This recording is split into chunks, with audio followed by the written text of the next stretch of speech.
പ്രമാദമായ Paul Muthoot വധക്കേസിന് പിന്നാലെയാണ് കുപ്രസിദ്ധ ഗുണ്ടാ നേതാവ് ഓം പ്രകാശിനെ കുറിച്ച് കേരളം ആദ്യമായി കേട്ടത്.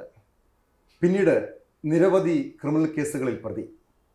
ഏറ്റവും ഒടുവിൽ കൊച്ചിയിലെ ഒരു ഹോട്ടൽ മുറിയിൽ നിന്ന് ലഹരി വസ്തുക്കൾ പിടികൂടിയ കേസുമായി ബന്ധപ്പെട്ടാണ് ഓം പ്രകാശിൻ്റെ പേര് വീണ്ടും ഉയർന്നു കേട്ടത്. ആരാണ് ഓം പ്രകാശ്? ഇപ്പോഴും കൊട്ടേഷൻ ഗുണ്ടാ പ്രവർത്തനങ്ങളുണ്ടോ? കൊച്ചിയിലെ ആ ഹോട്ടലിൽ നിന്ന് അന്നേ ദിവസം പിടികൂടിയത് രാസലഹരിയാണോ? വിശദമായി തന്നെ പരിശോധിക്കേണ്ട വിഷയമാണത്. ഓം പ്രകാശ് ന്യൂസ് 8-നൊപ്പം ചേരുന്നുണ്ട്. നമസ്കാരം. അന്ന് കൊച്ചിയിലെ ആഡംബര ഹോട്ടലിൽ നിങ്ങൾ താമസിച്ച മുറിയിൽ നിന്ന് പിടിച്ചെടുത്തത് കൊക്കൈനാണോ? എൻ്റെ റൂമിൽ നിന്നൊന്നും പിടിച്ചെടുത്തിട്ടില്ല. പിന്നെ പോലീസ് പിടിച്ചെടുത്തു എന്ന് പറയുന്നത്? അല്ല, പോലീസ് അവിടെ ലാസലഹരി പിടിച്ചെടുത്തെന്ന് എനിക്കറിയില്ല. മേളിലത്തെ എൻ്റെ ഒരു സുഹൃത്തിൻ്റെ റൂമിൽ നിന്ന് ഏതൊരു കവർ കണ്ടെത്തിയെന്നാണ് എനിക്ക് കിട്ടുന്ന ഒരു പോലീസിൻ്റെ ഭാഗത്ത് നിന്ന് കിട്ടുന്നൊരു ഇത്. പിന്നെ അവിടെ മദ്യം ഉണ്ടായിരുന്നു, അത് കൺസ്യൂമർ ഫെഡിൽ നിന്ന് വാങ്ങിച്ചതാണ്. അല്ല, അതിനകത്ത് രാസലഹരിയാണെന്നൊക്കെ ഇപ്പോഴാണ് ഞാൻ അറിയുന്നത്. അല്ല, ഈ നിങ്ങൾ സുഹൃത്തെന്ന് പറഞ്ഞ കേസിൽ ഒന്നാം പ്രതിയായിട്ടുള്ള വ്യവസായിയായിട്ടുള്ള ഷിഹാസിൻ്റെ മുറിയിൽ നിന്നാണ് ഷിഹാസിക്കയുടെ റൂമിൻ്റെ ബാത്റൂമിനകത്തുനിന്ന് ഒരു ഡസ്റ്റ്ബിനകത്തുനിന്ന് ഒരു കവർ കണ്ടെടുത്തതായിട്ട് പോലീസ് പറയുന്നത്. ആ കവറിനകത്ത് എനിക്കറിയില്ല തുടക്കത്തിൽ അവരെങ്ങനെ കൊക്കൈനാണെന്ന് കണ്ടെത്തിയെന്ന് അറിഞ്ഞൂടാ. ഇപ്പോൾ അവർ പറയുന്നു അതിനകത്ത് കൊക്കൈൻ കണ്ടെത്തി, കൊക്കൈൻ്റെ അംശം ഉണ്ടെന്ന് പറയുന്നു. പരിശോധന റിപ്പോർട്ടിലാണ് അത് വന്നേക്കുന്നത്. അതിപ്പോൾ 1 മാസം കഴിഞ്ഞിട്ടല്ലേ, അതിന് മുമ്പ് അവരതല്ലേ പറഞ്ഞത്. അല്ലെ, പോലീസ് ഇപ്പം നിരവധി കേസുകൾ കൈകാര്യം ചെയ്യാറുണ്ട്. കൊക്കൈൻ കണ്ടു കഴിഞ്ഞപ്പോൾ പോലീസിനെ മനസ്സിലാക്കാൻ പറ്റുമല്ലോ. അതങ്ങനെ കൊക്കൈൻ ഉണ്ടെന്ന് അതിനകത്ത് കവറല്ലേ കിട്ടി, അതിനകത്ത് കൊക്കൈൻ ഉണ്ടെന്ന് അതൊന്നുമില്ല. അല്ല, അത് അവർ തന്നെ പറയുന്നതാണ്, ഞാൻ പറയുന്നില്ല. ഞാൻ ആ സാധനം കണ്ടിട്ടില്ല, ആ കവറും കണ്ടിട്ടില്ല. ഇവർ തന്നെ ഫോണിൽ സംസാരിക്കുന്നുണ്ടായിരുന്നു.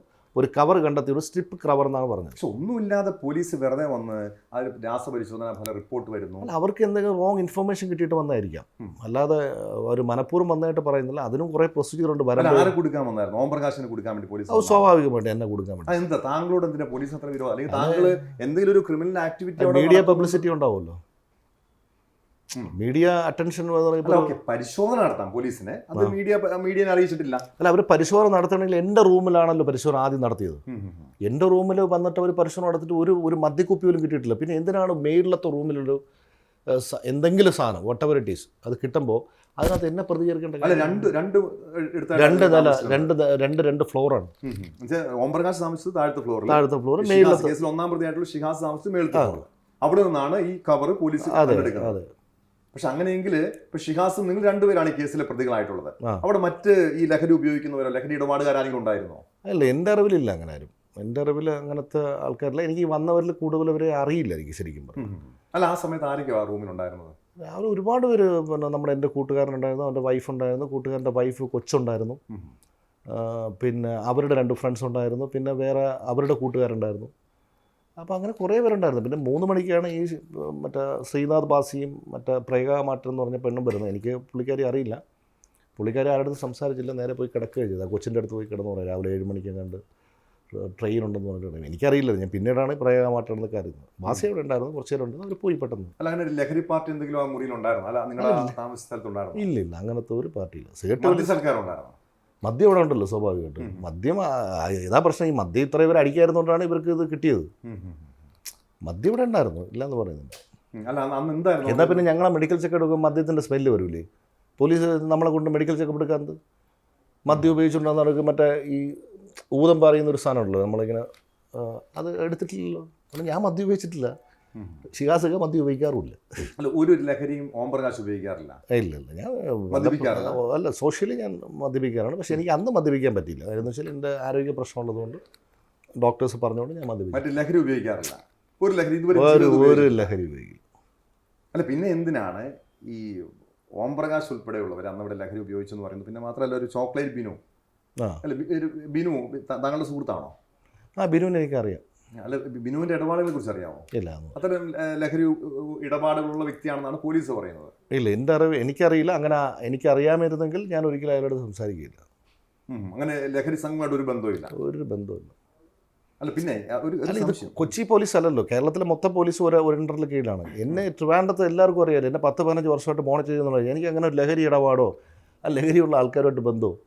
ഇപ്പോൾ സാധാരണ ആൾക്കാർ ജയിലിൽ പോകുമ്പോഴെങ്കിലും അത്യാവശ്യം കഞ്ചാവൊക്കെ വലിക്കുന്ന ആൾക്കാരാണ്. ഞാൻ അതും ഉപയോഗിക്കാറുണ്ട്. അല്ല, കേസിലെ ഒന്നാം പ്രതിയായിട്ടുള്ള ഷിഹാസിനോ? അത്രയാണ് അയ്യോ അയാൾ ഒരു 3-4 കമ്പനിയുടെ ഓണറാണിപ്പോൾ. അയാൾക്ക് എന്തിനാണ് ഈ പറഞ്ഞ ക്രൗൺ പ്ലാസിൽ റൂം എടുത്തിട്ട് ലഹരി മാഫിയ എടുത്തിട്ട് കാര്യത്തെ 1,50,000 രൂപയ്ക്ക് റൂം എടുത്തിട്ട് വട്ടാണോ ഒരു മനുഷ്യന്? അയാൾക്കൊരു പെറ്റി കേസ് പോലും ഇല്ല. അല്ല, നമ്മുടെ സർക്കാർ സംഘടിപ്പിച്ചതാരാണ്? സൽക്കാരമല്ലെന്നേ. ഇപ്പം നിങ്ങളിപ്പം പിന്നെ ട്രിവാൻഡ്രത്ത് വരുന്നു, സോ ആയിട്ട് നിങ്ങളുടെ ഇൻഡസ്ട്രിക്കകത്തുള്ള ആൾക്കാർ കൂട്ടുകാരെ വിളിക്കും, ആളെ ഞാൻ ഇവിടെ ഉണ്ട്. അല്ല, ഷിഹാസിന്റെ ഇൻഡസ്ട്രിയിലുള്ളവരാണോ ഈ പറയുന്ന? അല്ല, പ്രകാശ് അല്ലെങ്കിൽ എൻ്റെ സുഹൃത്ത് തന്നെയാണ്. അതൊരു സംശയം. അല്ല, അതിൻ്റെ സിനിമാക്കാരൊക്കെ എന്തിനു വരുന്നു? സിനിമാക്കാർ നമ്മൾ വിളിച്ചിട്ട് വന്നതല്ലോ. അല്ല, നിങ്ങൾ അല്ല, ഈ ഷിഹാസ് വിളിച്ചിട്ട് വരുന്നതല്ലേ? അല്ലല്ല, ഷിഹാസൊക്കെ വിളിച്ചിട്ട് വെറുതെ വരാമോ? അതായത് നമ്മളിപ്പം താങ്കളെ വിളിക്കുന്നു, താങ്കളുടെ ഫ്രണ്ട് പിന്നെ താങ്കൾ വിളിക്കുന്നു, അപ്പോൾ നമുക്ക് നിൻ്റെ ഫ്രണ്ട്സിനെ ഒന്നും വിളിക്കാൻ പാടില്ലെന്ന് പറയാൻ പറ്റുമോ? അവർ സിനിമാക്കാരൊക്കെ എന്നുള്ളത് നമ്മുടെ റൂമിനകത്ത് വല്ല. ആര് പറഞ്ഞു? ബിനു ആണോ കൊണ്ടുവരുന്നത്? ബിനു അല്ലെന്ന് തോന്നുന്നു. അത് എനിക്ക് തോന്നുന്നത് അത് പിന്നെ ഒരു പേരെനിക്ക് പറയുന്നത് ആ ചെക്കനാണെന്ന് തോന്നുന്നു. ഇവർ റാൻഡം ഇങ്ങനെ കോൾ ചെയ്തപ്പോൾ ഞങ്ങളിവിടെ ഉണ്ട് എന്നാൽ പിന്നെ അങ്ങനെ വന്നതാണെന്ന് തോന്നുന്നു. ശ്രീനാഥ് മാസിയും അതെ, അങ്ങനെ ഓം പ്രകാശും അവരും തമ്മിൽ ഒരു ബന്ധമില്ല. ഫോൺ കോൾ ഡീറ്റെയിൽ ഇപ്പോൾ പരിശോധിക്കാമല്ലോ. എൻ്റെ ഫോൺ കോളില്ലേ ഇവരെന്തിനാണ് FSL പരിശോധിക്കാമല്ലോ. ഈ പറയുന്ന ആൾക്കാരെ ഞാൻ അന്ന് വിളിച്ചിട്ടുണ്ടോ, അല്ലെങ്കിൽ ഞാൻ ഇതിന് മുമ്പ് 1 മാസം മുമ്പ് അതിൻ്റെ കോൾ ഡീറ്റെയിൽ എടുത്തിട്ട് ഞാൻ ഇവരാരെങ്കിലും കോൺടാക്ട് ചെയ്തിട്ടുണ്ടോ, എനിക്ക് ഇവരോട് അവർക്ക് കൃത്യമായിട്ട് കിട്ടുമല്ലോ. അല്ല, അങ്ങനെയെങ്കിൽ എന്തിനാണ് പോലീസിന് ഓം പ്രകാശിന് ഈ കേസിൽ ഇല്ല, ഞാൻ അതിനകത്ത് ഒരു റീസൺ പറഞ്ഞുതരാം. ഇപ്പോൾ 2-3 ദിവസം മുമ്പ് ഒരു വീട്ടിൻ്റെ സൈഡിൽ കുറേ ആൾക്കാർ വെള്ളം അടിച്ചിട്ട് ഭയങ്കര പ്രശ്നമാണ്. അപ്പോൾ ഇവർ പോലീസിനെ വിളിച്ചു കഴിഞ്ഞാൽ പോലീസ് വരില്ല. അവരവസാനം പേര് ഓം പ്രകാശ് സംഘം ഇവിടെ ഉണ്ടെന്ന് പറഞ്ഞാൽ പെട്ടെന്ന് പോലീസ് വന്നു വഴിയൊക്കെ പിടിച്ചുകൊണ്ട് പോയി. അല്ല, അങ്ങനെ ഓം പ്രകാശ് ഇവിടെ വന്നിട്ടുണ്ടെന്ന് ആരായിരിക്കും ഇൻഫർമേഷൻ കൊടുക്കുന്നത് പോലീസിനെ? അല്ല, ഇവരങ്ങനെ പറയേണ്ടി വന്നു. ഞാൻ അവരുടെ അടുത്ത് പറയും, നിങ്ങൾ എൻ്റെ പേര് പറയാൻ പറഞ്ഞു. അല്ല, അവിടെ ഈ പറയുന്ന ഹോട്ടലിൽ അവിടെ നമ്മുടെ കൂട്ടത്തുള്ള ഒരുത്തം തന്നെയാണ് അത് ചെയ്തത്. അയാളുടെ ഉദ്ദേശം വേറെ ഒന്നുമില്ല, നമ്മൾ കുറച്ചൊന്ന് കുടുക്കിയിട്ട് എന്തെങ്കിലും ഒന്ന് കാണിച്ചിട്ട് പിന്നെ നമ്മളെ രക്ഷിക്കാമെന്ന് പറഞ്ഞ് 10 ലക്ഷം 15 ലക്ഷം രൂപ വാങ്ങിക്കുക എന്നുള്ള ഒരു ഫ്രോഡ് എടുത്തുണ്ട് അവിടെ. നമ്മുടെ പരിചയത്തിലുള്ള പയ്യനാണ്, പക്ഷെ അവൻ കാണിക്കുന്നതൊക്കെ ഭയങ്കര ദ്രോഹപരമായ കാര്യങ്ങളാണ്. മനസ്സിലായില്ലേ? പിന്നെ ഇപ്പോൾ മറ്റൊരു വാർത്ത ഇട്ട ഒരാളുണ്ടല്ലോ, മറ്റേ റിപ്പോർട്ടർ ചാനലൊക്കെ വർക്ക് ചെയ്യുന്ന പേരുണ്ട് ഷഹീൻ. അയാൾ എന്തൊക്കെയാണ് പറയണത്? ഈ ഷിഹാസൊക്കെ പറ്റി അയാൾക്ക് വല്ല അറിയാമോ? നാട്ടിലൊന്ന് അന്വേഷിച്ചാൽ പോലെ ഷിഹാസുകാരാണെന്നുള്ളത്. അല്ല, ആയിക്കോട്ടെ. ഇപ്പം ഞാൻ ചോദിക്കണത്, അങ്ങനെയാണെങ്കിൽ താങ്കൾ പറഞ്ഞു താങ്കൾ അതിൽ രാസലഹരി ഒന്നും ഇല്ലാന്ന് പറഞ്ഞു. പക്ഷെ അങ്ങനെ എന്താണ് ഈ രാസലഹരി? എനിക്ക് മനസ്സിലാവില്ല.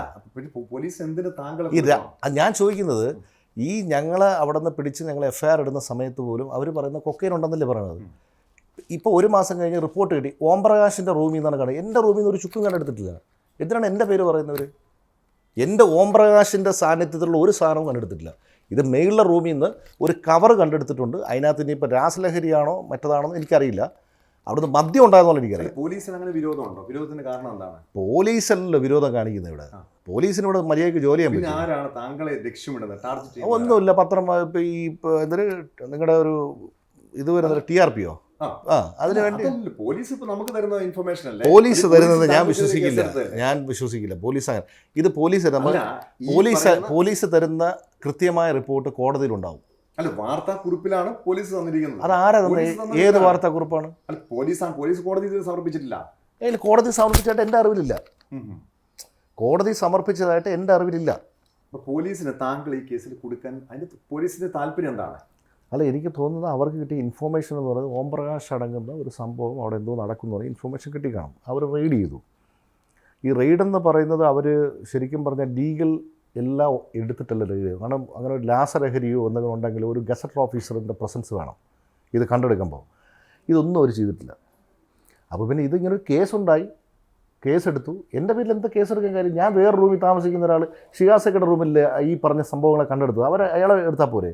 എങ്കിൽ പിന്നെ ഈ 18 പേര് വന്ന് അവരെ മൊത്തം കേസെടുക്കണ്ടേ? അല്ല, അതുകൊണ്ടാണല്ലോ പോലീസ് അവരെയൊക്കെ പരിശോധിച്ചില്ല. എന്ത് പരിശോധിച്ചു? അവരെ ചോദ്യം ചെയ്തു. ചോദ്യം ചെയ്താലോ തീരുവോ? പശ്ചാത്തലം വെച്ചുകൊണ്ടാണല്ലോ പോലീസ്. എൻ്റെ പശ്ചാത്തലം ഇതായതുകൊണ്ടാണ് എനിക്ക് ഇങ്ങനൊരു നെഗറ്റീവ് സൈഡ് ഉള്ളത് കൊണ്ട് തന്നെയാണ് അവർ കേസെടുത്ത് ഇങ്ങനെ ഒരാൾ അവിടെ പിടിക്കുന്നു, അതൊരു വലിയ വാർത്തയാക്കുന്നു. അത് ചെയ്തപ്പോൾ പോലീസ് ഓഫീസർമാർക്ക് ഭയങ്കരമായ ഒരു എന്താ പറയുക ഹൈപ്പ് കിട്ടുന്നു. ഒരു ബലിയാടാവുന്ന ഞാനാണ്. അല്ല, അപ്പം അങ്ങനെയാണെങ്കിൽ ഈ കൊക്കെയിൻ ആയിരുന്നു അവിടെ നിന്ന് കണ്ടെത്തിയതെന്ന് പോലീസിന് അങ്ങനെ വ്യാജമായി ഒരു റിപ്പോർട്ട് സമർപ്പിച്ചു എന്നാണ് താങ്കൾ പറയുന്നത്? ഇല്ല, അങ്ങനെ ഞാൻ പറയില്ല. റിപ്പോർട്ട് വ്യാജമായി സമർപ്പിക്കാൻ അവർക്ക് പറ്റില്ല. ഇത് എൻ്റെ ഒരു ചോദ്യം, ഈ 1 മാസത്തിന് ശേഷം FSL റിപ്പോർട്ട് വന്നു എന്നാണ് പോലീസ് ഇപ്പോൾ പറയുന്നത്, വാർത്തകളിലൂടെ ഞാൻ അറിയുന്നത്. എൻ്റെ ചോദ്യം എന്ന് പറഞ്ഞാൽ ഇവർ തുടക്കത്തിൽ എങ്ങനെയാണ് കൊക്കൈനാണെന്ന് അവർ സ്ഥിരീകരിച്ചത്? നിങ്ങൾ ന്യൂസ് എടുത്ത് നോക്കിയേ. രാസലഹരി ഉണ്ടായിരുന്നു എന്ന് അവരെങ്ങനെ കണ്ടെത്തി? റിപ്പോർട്ടിൻ്റെ അടിസ്ഥാനത്തിലേ കണ്ടെത്താൻ പറ്റുള്ളൂ. ഈ 1 മാസം കഴിഞ്ഞല്ലേ കണ്ടെത്തേണ്ടത്? അത് എൻ്റെ റൂമിൽ നിന്നാണോ? അല്ല, എൻ്റെ റൂമിൽ നിന്ന് ഒരു സാധനവും പിടിച്ചിട്ടുമില്ല, ഒരു മദ്യക്കുപ്പിയില്ല, ഒരു ഗ്ലാസ് പോലും അതിനകത്തില്ല. ഞാൻ വളരെ ഫ്രഷായിട്ട് എൻ്റെ റൂമിൽ കിടക്കുകയായിരുന്നു. മെഗളിൽ നിന്ന് എന്തെങ്കിലും കണ്ടെത്തിയിട്ടുണ്ടെങ്കിൽ അതിന് കൃത്യമായ രേഖയുണ്ട്. ഈ മദ്യം വാങ്ങിച്ചതിനുള്ള കൺസ്യൂമർ ഫെഡിൽ നിന്ന് ഗവൺമെൻറ്റിൻ്റെ മദ്യമാണത്, അല്ലാതെ വേറെ കള്ളക്കടത്തിലുള്ള മദ്യമല്ല വാങ്ങിച്ചത്. പിന്നെ ഈ പറഞ്ഞ സ്ലിപ്പ് ഞാൻ കണ്ടിട്ടൊന്നുമില്ല. അല്ല, അങ്ങനെയെങ്കിൽ എന്തിനാണെന്ന് പോലീസിന് ഓം പ്രകാശിനെ പോലീസ് അങ്ങനെ പറയുന്നില്ലല്ലോ, മാധ്യമമല്ലേ പറയണത്. അല്ല, താങ്കൾ പോലീസിന്റെ റിപ്പോർട്ടിൽ അങ്ങനെ പറയുന്നില്ല. പോലീസിന് റിപ്പോർട്ടിലില്ല. പോലീസ് പറഞ്ഞ FSL റിപ്പോർട്ടിൽ പറയുന്നുണ്ടെന്ന് പറഞ്ഞു. അല്ല, FSL റിപ്പോർട്ടിൽ എന്താ പറയുന്നത്? ഈ പറയുന്നത് അത് കൊക്കൈനാണെന്ന്, കൊക്കൈൻ്റെ കണ്ടന്റ് ഉണ്ടെന്നാണ് പറയുന്നത്. അത് നിങ്ങൾ FSL റിപ്പോർട്ട് കണ്ടായിരുന്നോ? പോലീസ് പറയുന്ന വിവരമാണല്ലോ. പോലീസിൽ നമുക്ക് FSL റിപ്പോർട്ട് FSL റിപ്പോർട്ട് എടുത്തിട്ടില്ല നമുക്ക് കോടതി സമർപ്പിച്ചാൽ നമുക്ക്. ശരി, അങ്ങനെ ഒരു കണ്ടന്റ് ഉണ്ടെങ്കിൽ അത് എൻ്റെ റൂമിലാണെന്ന് പറയേണ്ടതായിരുന്നു. എന്തിനാണ് പോലീസ് അങ്ങനെ ഓം പ്രകാശിനെ കുറിച്ച് പോലീസ് ഇത് നേരത്തെ പറഞ്ഞല്ലോ. ഞാൻ പറഞ്ഞത് ഈ FSL റിപ്പോർട്ട് പോലീസ് ഒരു വിരോധമുണ്ട്, അല്ലെങ്കിൽ താങ്കളുടെ ഒരു ജാമ്യം റദ്ദാക്കണമെന്ന് ആവശ്യപ്പെട്ടുകൊണ്ടാണ്. ജാമ്യം എനിക്ക് ഇവിടെ ഒരു കണ്ടീഷൻ പേരിലൊരു കേസുണ്ട്. ഞാൻ എല്ലാ 2 ആഴ്ചയിൽ കൂടുമ്പോഴത്തേക്കും കമ്മീഷൻ ഓഫീസിൽ ഇപ്പോൾ ഒപ്പിടുന്ന പറയുന്നത് ആ കാലയളവിൽ എനിക്ക് കേസുകൾ ഉണ്ടാക്കിക്കൂടാ എന്നൊരു കണ്ടീഷനുണ്ട്. അപ്പോൾ ഇവരിപ്പം എനിക്കിങ്ങനെ കേസുണ്ടായി, അതുകൊണ്ട് തന്നെ റദ്ദ് ചെയ്യണമെന്ന് പറഞ്ഞിട്ട് കൊടുത്തിട്ടുണ്ട്. അത് കേരള പോലീസിന്റെ അജണ്ടയാണോ? അതെ, തീർച്ചയായും. അങ്ങനെ എന്തിനു ഓം പ്രകാശിനെ ടാർഗറ്റ് ചെയ്യണം? എനിക്കറിയാം, പോലീസുകാർക്ക് വിരോധമുണ്ടോ? കുറേ പേർക്ക് വിരോധം ഉണ്ടാവും. അതിന്റെ കാരണം എന്തായിരിക്കും? പോലീസുകാരെ ഉപദ്രവിച്ചിട്ടുണ്ടോ? അങ്ങനെ ഒന്നുമില്ല, ഞാൻ ആരെ ഉപദ്രവിച്ചിട്ടുണ്ട് ഇല്ല. പിന്നെ ഇതിന് പോലീസ് വിരോധം അത് എല്ലാ ഫീൽഡിലും അങ്ങനെ ഉണ്ടാവുമല്ലോ. പോലീസിന് ചില ആൾക്കാരുടെ അടുത്ത് വിരോധം ഉണ്ടാവും, ചില ആൾക്കാരുടെ അടുത്ത് സ്നേഹം ഉണ്ടാവും, ചില ആൾക്കാരെ നശിപ്പിക്കണമെന്നൊരു തോന്നലുണ്ടാവും. ഇപ്പോഴെല്ലാം സുരേഷ് ഗോപി സ്റ്റൈലില്ല. പഴയ പോലീസ് ബന്ധം ഓം പ്രകാശിന് ഇപ്പം നഷ്ടപ്പെട്ടോ? പോലീസ് ബന്ധങ്ങളൊന്നും എനിക്കില്ലല്ലോ. അങ്ങനെ എന്നെ ഒരു കേസുമായി പിടിക്കുന്ന ഒരു ഓഫീസറോ അല്ലെങ്കിൽ അതിൻ്റെ അവരുമായിട്ട് നിൽക്കുന്ന പോലീസുകാരോ ആ പിടിക്കുന്ന കാലയളവിൽ, അല്ലെങ്കിൽ ഞാൻ ആ ഇൻട്രോഗേഷൻ നടക്കുന്ന സമയത്ത് ഇവരുമായിട്ടൊക്കെ കാണും. ഞാൻ നമ്പർ പോലും വാങ്ങിക്കാറില്ല. എന്നാൽ പിന്നെ എൻ്റെ ഫോണിൽ നിന്ന് അവർക്ക് ഏതെങ്കിലും പോലീസ് ഓഫീസർ നമ്പർ എടുത്താൽ പോരെ. ഒരു പോലീസുകാരനെ പോലും ഒരിക്കലും വിളിച്ചിട്ടില്ല? വിളിച്ചിട്ടുണ്ട് ഞാൻ. അല്ല, ഉന്നത പോലീസുകാരായിട്ട്. ഉന്നത പോലീസുകാരാ അങ്ങനെ ഏതോ ഈ കേസുമായി ബന്ധപ്പെട്ട് താങ്കളുടെ ഫോൺ പിടിച്ചു വെച്ചേക്കും. അപ്പൊ അതിനകത്ത് ഇത് ഒരു പോലീസ് ഒരു DYSP ആ ഫോൺ വിളിച്ചു എന്ന് പറയുന്നു. DYSP ഉണ്ടെങ്കിൽ ആ DYSPയുടെ നമ്പർ അതിനകത്ത് ഉണ്ടാവൂലേ? ഞാൻ പറയുന്നത് ആ DYSPയുടെ നമ്പർ ഉണ്ടാവും. ആ DYSP ഏത് സ്ഥലത്തിലാണ് നിൽക്കുന്നത് എന്നുള്ള അവർക്കറിയാൻ പറ്റും. ഇത് വെറുതെ പറയുന്നതാണ്. താങ്കൾക്ക് പല കഥ ഈ കേസുമായി ബന്ധപ്പെട്ട് വരുന്നു. ഒരു കഥയും സത്യമല്ല. എൻ്റെ കഥ ഇതാണ്. അല്ല, ഓം പ്രകാശ് എത്ര കേസിൽ പ്രതിയാണ്? എനിക്ക് 2 കേസ് ഉള്ളതും കൂടെ കൂട്ടിയിട്ട്. പക്ഷേ ഈ റിമാൻഡ് റിപ്പോർട്ടിൽ പറഞ്ഞു 30ഓളം കേസ്. അതാണ് ഏറ്റവും വലിയ കളത്തിന്. 30 കേസ് ഇവരെ തെളിയിക്കട്ടെ. എൻ്റെ ലൈഫിൽ 30 കേസ് ഉണ്ടായിട്ടില്ലല്ലോ. ഇതൊക്കെ എൻ്റെ 21 ഇയേഴ്സിൽ ഞാൻ രാഷ്ട്രീയ പ്രവർത്തനം നടത്തപ്പോൾ എൻ്റെ ഉണ്ടായ കേസുകളുടെ ഡീറ്റെയിലാണ് ഈ കൊടുത്തിരിക്കുന്നത്. 2007 ശേഷം എനിക്ക് രാഷ്ട്രീയമല്ലാത്തൊരു കേസുണ്ടായി. അതിനകത്ത് ഞാൻ ശിക്ഷ അനുഭവിച്ച് 4-5 വർഷം ജയിലിൽ കിടന്ന ഒരാളാണ്. എനിക്ക് കഴിഞ്ഞ ഈ 2013 ശേഷം 2024 വരെ ഒരു കേസും ഇല്ലായിരുന്നു. ഇപ്പോൾ ഒരു സംഭവമായിട്ട് പാറ്റൂർ, അതും ഞാൻ ചെന്നൈ നിൽക്കുമ്പോൾ ഉണ്ടാകുന്ന സംഭവമാണ്. അതിനിടെയാണ് ഈ പോൾ എൻ്റെ അടുത്ത സുഹൃത്താണ്. അപ്പോൾ ഇത് ഞാൻ അതിനകത്ത് ദൃക്സാക്ഷിയാണെന്ന്. ഇതൊക്കെ കോടതിയിലുള്ള കാര്യമില്ല. ഞാൻ ഐ വിറ്റ്നസ് ആയ ഒരാളെങ്ങനെയാണ് ഇതിനകത്ത് പ്രതിയാണെന്ന് ആൾക്കാർ പറയുക? ഞാൻ കോടതിക്ക് സാക്ഷി പറഞ്ഞു. താങ്കളുടെ പേര് അത് വെച്ചുള്ള കഥകളായിരുന്നല്ലോ വന്നത് ആ സമയത്ത്. അതൊക്കെ ഗോസിപ്പുകൾ വെറുതെ. ഇപ്പോൾ നമ്മൾ എങ്ങനെ സൗഹൃദം? പോൾ മുത്തുവായിട്ട് എൻ്റെ ഏറ്റവും അടുത്ത ട്രിവാൻഡ്രത്തുള്ള അടുത്ത സുഹൃത്തുക്കൾ പഠിച്ചത് രാമയ്യ കോളേജിലാണ്, ബാംഗ്ലൂർ. അപ്പോൾ പണ്ട് കാലങ്ങളിൽ നമ്മൾ ബാംഗ്ലൂർ പോകാമെന്ന് പറയുന്നത് ഒരു അംബീഷനാണ്. നമ്മുടെ ഒരു ഇത് കാശുമില്ല. അപ്പോൾ ഇവർ പോകുന്ന സമയത്ത് അവരെ കൂടെ ഒരു ടിക്കറ്റ് എടുത്ത് പോകുന്ന സമയത്ത് അന്ന് അവർ പരിചയപ്പെടുത്തുന്ന ആളാണ് പോൾ. അല്ല, ബിനീഷ് കോടിയുടെ അടുപ്പമുണ്ടോ? അറിയാം, എനിക്ക് എല്ലാം നിങ്ങളെപ്പോലെ എനിക്കും അറിയാം. പാർട്ടിക്കാരായിട്ട് അങ്ങനെ അടുപ്പം എങ്ങനെയാണ്? ഏതെങ്കിലും രാഷ്ട്രീയ നേതാക്കന്മാരുടെ അടുപ്പമുണ്ടോ? രാഷ്ട്രീയ നേതാക്കന്മാർ എൻ്റെ നാട്ടിൽ ഞാൻ രാഷ്ട്രീയത്തിൽ പ്രവർത്തിക്കുമ്പോൾ ഉണ്ടാകുന്ന പ്രാദേശികമായിട്ടുള്ള ആൾക്കാരുമായിട്ട് മാത്രമേ എനിക്ക് അടുപ്പുള്ളൂ. അല്ലാണ്ട് CPM താങ്കൾ പറഞ്ഞു CPM ഞാൻ CPM പ്രവർത്തകൻ തന്നെയാണ് ഇപ്പോഴും. അതെ, ഒരു സംശയമില്ല. പാർട്ടിയുടെ നല്ല അടുപ്പമുണ്ട്. പാർട്ടിയായിട്ട് അടുപ്പമൊന്നുമില്ല. SFIയുടെ DYFIയുടെ ഏത് ഘടകത്തിലുണ്ടായിരുന്നു? ഞാൻ SFIയിൽ ഞാൻ പിന്നെ ജില്ലാ കമ്മിറ്റി മെമ്പറായിരുന്നു. അത് DYFIയുടെ ഏരിയ സമ്മേളനം 4 ഏരിയ സമ്മേളനം പ്രതിയായിരുന്നു. എൻ്റെ 19ാമത്തെ വയസ്സിൽ എനിക്ക് പാർട്ടി മെമ്പർഷിപ്പുള്ള ആളായിരുന്നു. ഞാൻ പാർട്ടി തന്നെയാണ്, മരിക്കുന്നവരെ പാർട്ടി തന്നെയായിരിക്കും. അപ്പോൾ ഈ പാർട്ടിക്ക് വേണ്ടി ഏതെങ്കിലും ക്രിമിനൽ പ്രവർത്തനങ്ങളിൽ ഏർപ്പെട്ടിട്ടുണ്ട്? പാർട്ടിക്ക് വേണ്ടി ആരും ക്രിമിനൽ പ്രവർത്തനം നടത്തുന്നില്ല. നമ്മൾ ഈ പാർട്ടിയായിട്ട് പ്രവർത്തിക്കുമ്പോൾ സ്വാഭാവികമായിട്ടും ഏത് രാഷ്ട്രീയക്കാരുമായിട്ടുള്ള ചില പ്രശ്നങ്ങളുണ്ടാവും. അതിന് നമ്മൾ ഡിഫെൻഡ് ചെയ്യൂലേ, ആ ഡിഫെൻഡിൻ്റെ ഭാഗമായിട്ട് കേസുകൾ എല്ലാവർക്കും എനിക്ക് രാഷ്ട്രീയ സംഘർഷങ്ങളിലൂടെയാണ് ഓം പ്രവർത്തനത്തിൽ വന്നത്. അല്ല, ക്രിമിനൽ എന്ന് പറയുന്നത്, ക്രിമിനൽ പ്രവർത്തനം എന്ന് പറയുന്നതിനകത്തൊരു വ്യത്യാസമുണ്ട്. രാഷ്ട്രീയമായുള്ള സംഘർഷങ്ങൾ ഒരിക്കലും ക്രിമിനലായിട്ട് കാണാൻ പറ്റില്ല. കാരണം നമ്മൾ നാളെ ഈ പറയുന്ന ആൾക്കാരുമായിട്ട് നമ്മൾ കൈ കൊടുക്കാം, നമ്മൾ അങ്ങനെ ഒരു കേസ് നമുക്കുണ്ടായിട്ടില്ല. ഇപ്പോൾ ഓം പ്രകാശ് കൊട്ടേഷൻ നേതാവാണോ? ഞാനിതുവരെ എനിക്ക് കൊട്ടേഷനും ഒരിക്കലും ഇല്ല. പിന്നെ അങ്ങനെയാണെങ്കിൽ ഈ പറയുന്ന എൻ്റെ അടുത്ത് അത്തരം കാര്യങ്ങളുമായി ബന്ധപ്പെടുന്ന ആൾക്കാരുടെ അടുത്ത് ഞാൻ പറയും, നിങ്ങൾ ഉദ്ദേശിച്ച കാൻഡിഡേറ്റ് ഞാനല്ല, എനിക്ക് ജീവിക്കാനുള്ള എല്ലാ സംവിധാനമുണ്ട്, എന്നെ ഒന്ന് വെറുതെ വേണം. ഒരു കൊട്ടേഷനും ഒരു പിടിച്ചുപറിയോ അല്ലെങ്കിൽ അനാവശ്യമായിട്ടുള്ള ഒരു സംഭവം എൻ്റെ പേരിൽ ഈ പോലീസിന് പോലും പറയാൻ പറ്റില്ല. അടിപിടിയൊക്കെ ഉണ്ടായിട്ടുണ്ട്, അതില്ലാന്ന് പറയാനില്ല. പോലീസുകാരായിട്ട് ബന്ധമുണ്ടോ? പോലീസ് എങ്ങനെ നമ്മളെപ്പോലുള്ള പോലീസ് എന്ന് പറയുമ്പോൾ നമ്മളൊരു കേസുമായിട്ട് പോകുമ്പോൾ അവിടുത്തെ CEO അല്ലെങ്കിൽ അവിടുത്തെ റൈറ്ററോ നമ്മളെ ക്വസ്റ്റ്യൻ ചെയ്യുന്ന ആൾക്ക് ഇവരെ പരിചയം ഉണ്ടാവും. അവർ നാളെ രാവിലെ നമ്മൾ വിളിക്കണമെന്നില്ല. പണ്ട് കേട്ടിട്ടുണ്ട് അതൊക്കെ ചുമ്മാ അത് പോലീസ് അങ്ങനെ ഉപയോഗിക്കാറുണ്ടെന്ന്. ഇല്ല, ഒരിക്കലും ഇല്ല. നിങ്ങൾ അങ്ങനെ ഒരു പോലീസിനെ നിർത്താൻ താങ്കൾ ആഗ്രഹിക്കാത്തതുകൊണ്ടാണോ? ഇല്ല, പോലീസ് അങ്ങനെ ചെയ്യുന്നില്ല. പോലീസിന് പ്രഷറാണ്. ഇപ്പോൾ സ്വാഭാവികമായിട്ട് എൻ്റെ പേര് വരുമ്പോൾ കമ്മീഷണർ ഇടപെടും, അവൻ അറസ്റ്റ് ചെയ്യും, ഇവനെ പിടി. എത്രയോ പേര് ഇവിടെ കേസ് ഉണ്ടാക്കുന്നു. ഓം പ്രകാശ് ഇവിടെ ക്രിമിനൽ കേസ് ഇവിടെ ഉണ്ടാക്കുന്നത്. ഇവിടെ ഇത്രയേ ദിവസവും അടികൂടിയില്ല ആൾക്കാർ, വെട്ടും കുത്തും ബഹളവും. ഇവരെ വാർത്തയൊന്നും ആരും കാക്കണേ. ഇപ്പം ഞാൻ എന്തെങ്കിലും മൂത്രം ഒഴിച്ചാൽ ഉടനെ വാർത്ത. ഇല്ലല്ല, പോലീസിന് വിരോധമൊന്നുമല്ല. ഈ ശരിക്കും പറഞ്ഞാൽ നമ്മൾക്ക് നമ്മുടെ ഒരു ലൈഫ് സ്റ്റൈല്, നമ്മൾ ജീവിക്കുന്ന രീതി, കാരണം ഇവരെല്ലാം ഈ ഗുണ്ടകളെന്ന് ചിത്രീകരിക്കപ്പെടുന്ന ആൾക്കാർ ഇങ്ങനെയൊക്കെ ആയിരിക്കണമെന്നൊരു പ്രഡിക്ഷനുണ്ട്. ഞാൻ അതിൽ നിന്ന് വളരെ വ്യത്യസ്തമാണ്. പക്ഷേ ആ ഗുണ്ട പരിവേഷം ആസ്വദിക്കുന്നുണ്ടോ? ഇല്ല, ഇനി ഗുണ്ട പരിവേഷത്തിൽ അല്ലാതെ ഞാൻ ഭയങ്കര ഫെമിലിയറാണ്. അല്ലാതെ ഞാൻ ഭയങ്കര 3 സിനിമകളിൽ അഭിനയിച്ചു. അതുകൊണ്ടൊന്നുമല്ല. എൻ്റെ നാട്ടിൽ ഞാൻ എല്ലാ ആൾക്കാരുമായിട്ടും നന്നായിട്ട് പെരുമാറുകയും എല്ലാ ആൾക്കാരുടെയും സങ്കടങ്ങളിലും സന്തോഷങ്ങളിലും ഒക്കെ ഇടപെടുന്ന ഒരാളാണ്. എല്ലാവരെയും സഹായിക്കുന്ന ഒരാളുമാണ്. അല്ല, ആരാണ് ശരിക്കും ഓം പ്രകാശ് എന്ന് ചിലപ്പോൾ ഒരു പക്ഷേ പലർക്കും അറിയാൻ താല്പര്യം കാണും. താങ്കൾ ഒരു ക്രിമിനലാണോ, കൊട്ടേഷൻ പ്രവർത്തകനാണോ, അതിന് താങ്കളുടെ ജോലി എന്താണ്, താങ്കൾ ആരാണെന്ന് അറിയണമെന്നൊരു താല്പര്യം ഒരു പക്ഷേ കേരളത്തിലുള്ള ആളുകൾ, ചില ആളുകൾക്ക് കാണും. കാരണം ഇങ്ങനെ ഒരു ഗുണ്ടാ പരിവേഷമുള്ള വ്യക്തിയാണല്ലോ. ഞാൻ മെയിൻ സ്ട്രീം എന്ന് പറഞ്ഞ ഒരു ആപ്പിൻ്റെ ഓണറാണ്. ആർക്കും അറിയില്ലത്. ദുബൈയിൽ എൻ്റെ 1-2 സുഹൃത്തുക്കളുമായിട്ട് ബിസിനസ് ചെയ്യുന്ന ആളാണ് ഞാൻ. പിന്നെ അത്യാവശ്യം ഇവിടെ റിയൽ എസ്റ്റേറ്റ് അത്യാവശ്യം കൈകാര്യം ചെയ്യുന്ന ഒരാളാണ്. ഇതൊന്നും ഈ പറഞ്ഞ പോലെ ഗുണ്ടായുസം കാണിച്ചിട്ടോ മറ്റത് കാണിച്ചിട്ടോ ഉണ്ടാക്കിയതല്ല. പിന്നെ എൻ്റെ കാശുണ്ട്. എൻ്റെ ഇപ്പോൾ 6 അക്കൗണ്ട് ഫ്രീസ് ചെയ്തില്ല, ഒരു ചുക്കുമില്ല. ഞാൻ ഈ സമൂഹത്തിൽ നന്നായി ജീവിക്കും, നല്ല ഹോട്ടലിൽ പോവും, നല്ല ഡ്രസ്സിടും, നന്നായിട്ട് ജീവിക്കുന്നിടത്തോളം കാലം. ശത്രുക്കളെന്ന് പറഞ്ഞാൽ ഇപ്പോഴത്തെ ശത്രുക്കളൊക്കെ നിങ്ങൾക്ക് അറിയാമല്ലോ. ഇപ്പോൾ നാളെ ഞാൻ രാവിലെ എണീച്ചിട്ട് മമ്മൂട്ടി ചീത്ത വിളിക്കും, ഞാൻ ഓട്ടോമാറ്റിക്കലി ഫേമസ് ആവും. ഇപ്പോൾ ഈ സ്ട്രാറ്റജിയാണ് എല്ലാവരും ഉപയോഗിക്കുന്നത്. ഇപ്പോൾ എന്നെ ചീത്ത വിളിച്ചാൽ അവർക്ക് എന്നെ കൊല്ലും വെട്ടും എന്നൊക്കെ പറയും. ഞാൻ ഇവിടെ റോഡിൽ തന്നെ നടക്കുന്നത്.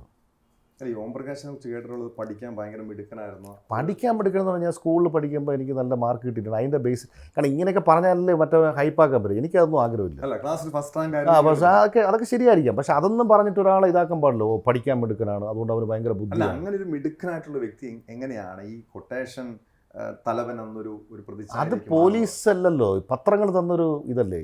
എന്നെ ഒരിക്കലും ഇവിടുത്തെ പോലീസ് അങ്ങനെ ഒരു ഇത് തന്നെ. അവർക്ക് എപ്പോഴും പ്രശ്നം എന്ന് പറഞ്ഞാൽ ലോ ആൻഡ് ഓർഡർ ഇഷ്യൂ ആവുന്നുള്ള ഒറ്റ പേടി മാത്രമേ ഉള്ളൂ. അതുകൊണ്ട് എനിക്കിപ്പം ഇവിടുത്തെ ഒരു പബ്ബിൽ പോകാൻ വയ്യ, ഒരു പബ്ലിക്കായിട്ടിരിക്കുന്ന ആൾക്കാരുടെ അടുത്ത് ഞാൻ ഇടപെടാറില്ല. ഇതെല്ലാം ഈ റെസ്ട്രിക്ഷൻസ് കാണാൻ. ഇപ്പോൾ നമുക്ക് വേണ്ടി പ്രിവെൻറ്റീവ് അറസ്റ്റ് എന്ന് പറഞ്ഞാൽ അറസ്റ്റ് ചെയ്യാം. ആരെ വേണം അറസ്റ്റ്? നിങ്ങളെ അറസ്റ്റ് ചെയ്യാം, എന്നെ അറസ്റ്റ് ചെയ്യാം. പക്ഷേ എന്നെ അറസ്റ്റ് ചെയ്തുകൊണ്ട് ഓം പ്രകാശിനെ അറസ്റ്റ് ചെയ്തു. ഇവിടെ എത്ര പേര് അങ്ങനെ അറസ്റ്റ് ചെയ്തു? അപ്പം അതിനൊന്നൊരു കാര്യമില്ല. എനിക്കിവിടെ നല്ല സുഹൃത്തുക്കളുണ്ട്, എല്ലാവരും എൻ്റെ നല്ല സുഹൃത്തുക്കളുമാണ്. ഇവർ എല്ലാ മേഖലയിലും അടുപ്പമുണ്ട്. രാഷ്ട്രീയ ഉന്നതരായിട്ടും അടുപ്പമുണ്ട്. പിന്നെ ഏത് മേഖലയിൽ? അല്ല, ഞാൻ എൻ്റെ ബിസിനസ് പരമായിട്ടുള്ള റിയൽ എസ്റ്റേറ്റ് അല്ലെങ്കിൽ കൺസ്ട്രക്ഷൻ ഇങ്ങനെയുള്ള സംഭവങ്ങൾ സഹായം ചെയ്ത് കൊടുക്കാറുണ്ട്. ഇല്ലല്ലോ, എനിക്കല്ലേ അവരെ സഹായം ചെയ്തത്. ഞാൻ അവർ സഹായം ചെയ്തിട്ടായിരുന്നു. ഇല്ലില്ല, അങ്ങനെയൊന്നും എൻ്റെ ഒരു രാഷ്ട്രീയക്കാരും ബന്ധപ്പെട്ടില്ല. ഞാനൊരു CPM അനുഭാവിയാണ്. അത് മരയ്ക്കുന്നവർ അങ്ങനെ തന്നെ ആയിരിക്കും, അത്രേ ഉള്ളൂ. ഇല്ലില്ല, അങ്ങനത്തെ പാർട്ടിക്ക് അങ്ങനെ ഒരു ആവശ്യമില്ല. എന്നെപ്പോലെ ഒരാൾ ആവശ്യമില്ല. ഇത് സ്വാഭാവികമായിട്ടും ഇങ്ങനെയൊക്കെ വരുമ്പോഴല്ലേ നമ്മളെ പാർട്ടിയിൽ നിന്ന് പുറത്താക്കുന്നത്. എന്നെ പുറത്താക്കിയത് ഇങ്ങനെ അലിഗേഷൻ വന്നുകൊണ്ടല്ലേ. അത് എല്ലാ പാർട്ടിക്കാരും അങ്ങനെ തന്നെ ആയിരിക്കും. ഓം പ്രകാശിന് ആരാധകരുണ്ടെന്ന് കേട്ടിട്ടുണ്ട്, അങ്ങനെയുണ്ടോ? ആരാധകരൊക്കെ ഉണ്ട്. അത് ഏത് കാറ്റഗറിയിലുള്ള ആളുകളാണ്? പലരും പല രൂപത്തിലാണ് ആരാധകർ എന്ന് പറയുന്നത്. ഈ ഫാൻസ് പേജുകളൊക്കെ ഉണ്ട്. ഇപ്പോഴത്തെ പുതിയ ജനറേഷൻ ഗുണ്ടകളൊക്കെ ഇല്ല, അങ്ങനത്തെ സംഭവമൊന്നുമില്ല. അത് ഞാൻ പ്രൊമോട്ട് ചെയ്യില്ല. അങ്ങനെയില്ല. പിന്നെ പുറത്തൊക്കെ ഇറങ്ങി കഴിഞ്ഞാൽ ആളുകൾ പിന്നെ selfie ഉറപ്പായിട്ടും എടുക്കുക. ഉറപ്പായിട്ടും. അത് ആസ്വദിക്കുന്നുണ്ട്. അല്ല, സെൽഫി എടുക്കുന്ന ആസ്വദിക്കുന്നതെന്ന് വെച്ചാൽ ഞാൻ ആദ്യം വിചാരിച്ചതെന്ന് പറഞ്ഞാൽ ഇതെന്താ എൻ്റെ സെൽഫി എടുക്കണമെന്ന് വിചാരിച്ചു. പിന്നെ ഒരാളുടെ ഇഷ്ടമല്ല. ഒരാളോട്ട് ഇപ്പം എൻ്റെ ഒരു സഹോദരൻ ഒരു ബ്രദറുമായിട്ട് അല്ലെങ്കിൽ അവർ നമ്മൾ സെൽഫി എടുത്താൽ അതിനകത്ത് കുറ്റം, സെൽഫി എടുക്കും. പക്ഷേ ഞാൻ സെൽഫി എടുത്താൽ വലിയ പ്രശ്നമാണ്. സ്റ്റാറ്റസ് ഇട്ട് കഴിഞ്ഞാൽ അടുത്ത പിറ്റേ ദിവസം പോലീസ് വിളിക്കും, ഇവരെപ്പറ്റി അന്വേഷിക്കും. ഞാൻ ആദ്യം ചോദിച്ച ചോദ്യം, എങ്ങനെയാണ് താങ്കൾ ഈ പഠിക്കാൻ എടുക്കാനായിട്ടുള്ള ഓം പ്രകാശ് എങ്ങനെയാണ് ഈ കൊട്ടേഷൻ പ്രവർത്തനത്തിലേക്ക് വന്നതെന്ന്? ഞാൻ കൊട്ടേഷൻ ഈ കൊട്ടേഷൻ എന്ന വാക്കേ തെറ്റാണ്. ഗുണ്ട ഞാൻ അല്ലല്ല, ഞാൻ പൊളിറ്റിക്കലി സംഘർഷങ്ങളുമായി ബന്ധപ്പെട്ട് കേസിൽ പ്രതിയായ ആളാണ്. പിന്നെ അത് പേഴ്സണലായപ്പോൾ എന്നെ പോലീസ് വീണ്ടും പ്രതിയാക്കി. എന്നെ കള്ളക്കേസാണോ എന്നെ കൂടുതൽ എടുത്തിട്ടുള്ളത്. അതൊക്കെ കോടതിയിൽ ഞാൻ തെളിയിച്ചിട്ടുണ്ട്. എന്നെ കുറ്റക്കാരനെന്ന് വെറുതെ വിട്ടിട്ടുമുണ്ട്. പക്ഷേ ഇനി അങ്ങനെ ഉണ്ടാവാതിരിക്കാനാണ് ശ്രമിക്കുന്നത്. പക്ഷെ നമുക്ക് ഈ നാട്ടിൽ ജീവിച്ചല്ലേ പറ്റൂ. നമ്മൾ ജീവിക്കും. ഇവർ കേസെടുക്കട്ടെ. കുടുംബമുണ്ട്. പിന്നെ എനിക്ക് ഫാമിലി ഇല്ലേ, എനിക്കൊരു മോളുണ്ട്. അവരെവിടെയുള്ളത്? അവരെല്ലാം ബാംഗ്ലൂർ. ബാംഗ്ലൂരാണ്. അല്ല, അവർക്കൊക്കെ എപ്പോഴെങ്കിലും ബുദ്ധിമുട്ടുണ്ടാക്കിയിട്ടുണ്ടോ താങ്കളുടെ? ഞാൻ സ്വാഭാവികമായിട്ട് എൻ്റെ പ്രശ്നങ്ങളിൽ ആദ്യം പേറുന്നത് അവരെ വീട്ടിലല്ലേ കയറുള്ളൂ. അവർ വളരെ റെപ്യൂട്ടഡായിട്ടൊരു പിന്നെ സൊസൈറ്റി താമസിക്കുന്ന ആൾക്കാരുടെ അടുത്ത് ബുദ്ധിമുട്ട്. എൻ്റെ മോൾക്ക് അറിയില്ല, അവർക്ക് മലയാളം അറിഞ്ഞുകൂടാത്തതുകൊണ്ട് അവർക്ക് ഈ പറയുന്ന വാർത്തകൾ കാണാത്തില്ലതുകൊണ്ട് അവർക്ക് അറിയില്ല. കുറച്ച് കഴിയുമ്പോൾ എനിക്ക് പറയേണ്ടി വരും. അല്ല, തോന്നിയിട്ടുണ്ടോ എപ്പോഴെങ്കിലും ഇതൊക്കെ വേണ്ടായിരുന്നു തോന്നിയിട്ടുണ്ടോ? പിന്നെ ഉറപ്പായിട്ടും ഇത്രയും പ്രാവശ്യം. ആണോ? പിന്നെ എല്ലാ ദിവസവും മനസ്താപം ഉണ്ടായിട്ടുണ്ട്. ഇഷ്ടം പോലെ പ്രാവശ്യം. ഇങ്ങനെയൊന്നും ആവാൻ പാടില്ല, ഇങ്ങനെയൊന്നും ഒരു ഇമേജ് വരാൻ പാടില്ലെന്ന് ഒരുപാട് പ്രാവശ്യം തോന്നി. ഈ ഇമേജ് ഇല്ലായിരുന്നെങ്കിൽ ആരായേനെ? ഞാൻ ഭയങ്കര കോടീശ്വരനാണ്. ബിസിനസ് കേരളത്തിൽ അറിയപ്പെടുന്ന ബിസിനസ്മാനാണ്. ഇനി ഓം പ്രകാശ് ഇപ്പം ഓക്കെ ഇതെല്ലാം നിർത്തി, ഈ ക്രിമിനൽ ആക്ടിവിറ്റി എല്ലാം നിർത്തി? ഒന്നുമില്ല, ഞാൻ ഓപ്പണായിട്ട് പറയല്ലേ, എനിക്ക് ക്രിമിനൽ ആക്ടിവിറ്റീസ് ഒന്നുമില്ല. ഇപ്പം എങ്ങനെയാണ് പിന്നെ ജീവിക്കണത്? ജീവിക്കുന്ന ജോലി ചെയ്ത് ജീവിക്കുന്നു. ജോലി എന്ന് വെച്ചാൽ എന്ത് ജോലി? ഞാൻ ഇത് കണക്കുള്ള രീതിയിലാണ്. ഇത് റിയൽ എസ്റ്റേറ്റും മറ്റു ബിസിനസ്സുകളും ഒക്കെ ഉണ്ട്. ഓക്കെ, എന്തായാലും അങ്ങനെ നന്നായിട്ട് ജീവിക്കട്ടെ. അതെ, താങ്ക് യു.